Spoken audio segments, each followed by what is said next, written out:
আসসালামু আলাইকুম ওয়া রাহমাতুল্লাহি ওয়া বারাকাতুহু।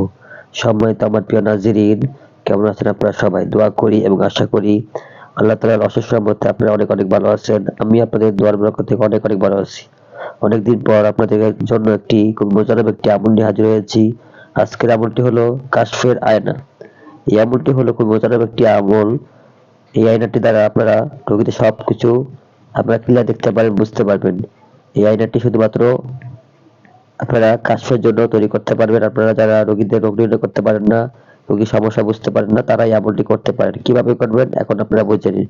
সর্বপ্রথম আপনারা একটি আয়না নেবেন, ভালো মানের একটি আয়না আপনারা তৈরি করে নেবেন বা কিনে নেবেন বাজার থেকে। যে কোনো দিন যে কোনো সময় একটা আয়না নেবেন। নেওয়ার পর আপনারা এশা নামাজের পর একটি আমল করবেন। এশা নামাজের পর একটি আমল করবেন।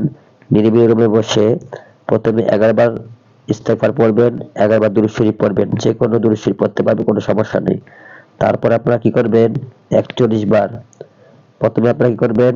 11 বার তওবা ইস্তেগফার, 11 বার দুরূদ শরীফ পড়বেন। তারপর আপনারা পড়বেন 11 বার সূরাতুল ফাতিহা। এরপর আয়নাটি সামনে ধরে রেখে তাকিয়ে থাকি শুধুমাত্র শিহাবুন মিন নূর ইয়াকশিফুল গায়ব।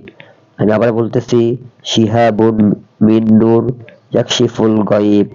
এই এইমাত্র যেটা বললাম, এই আজিবাতটা আপনারা শুধুমাত্র 41 বার পড়বেন আয়না তাকিয়ে তাকিয়ে, এবং আপনারা শেষে আবারও 11 বার দুরূদ শরীফ পড়ে আমল শেষ করবেন। এইভাবে আপনারা কিছুদিন আমল করবেন ইনশাআল্লাহ।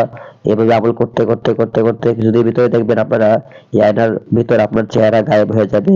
তখন আপনারা এই আয়নার ভিতরে বুঝতে পারবেন আপনার আমল কমপ্লিট হয়ে গেছে। তখন আপনি যখন রোগী আসবে, রোগীদের নাম ঠিকানা বললে কি সমস্যা জানতে চান, তখন এই আয়নার ভিতরে আপনি সবকিছু দেখতে পারবেন। মানে আপনার হাজিরাত খুলে যাবে, চোখ খুলে যাবে ইনশাআল্লাহ। কাশফের মাধ্যমে আপনারা বুঝতে পারবেন তখন রোগীদের সমস্যাগুলো কি হয়। ইনশাআল্লাহ খুবই মজাদার একটি আমল। এই আমলটি আপনারা যারাই করবেন সবাই আমার কমেন্টে লিখবেন আপনি আমলটি করতে চান, তখন আপনাদেরকে দিয়ে দেবো ইনশাআল্লাহ। খুবই মজাদার একটি আমল। আমলটি করুন, বুঝতে সমস্যা হলে আমাকে কমেন্ট করে জানাবেন। আসসালামু আলাইকুম ওয়া রাহমাতুল্লাহি ওয়া বারাকাতুহু।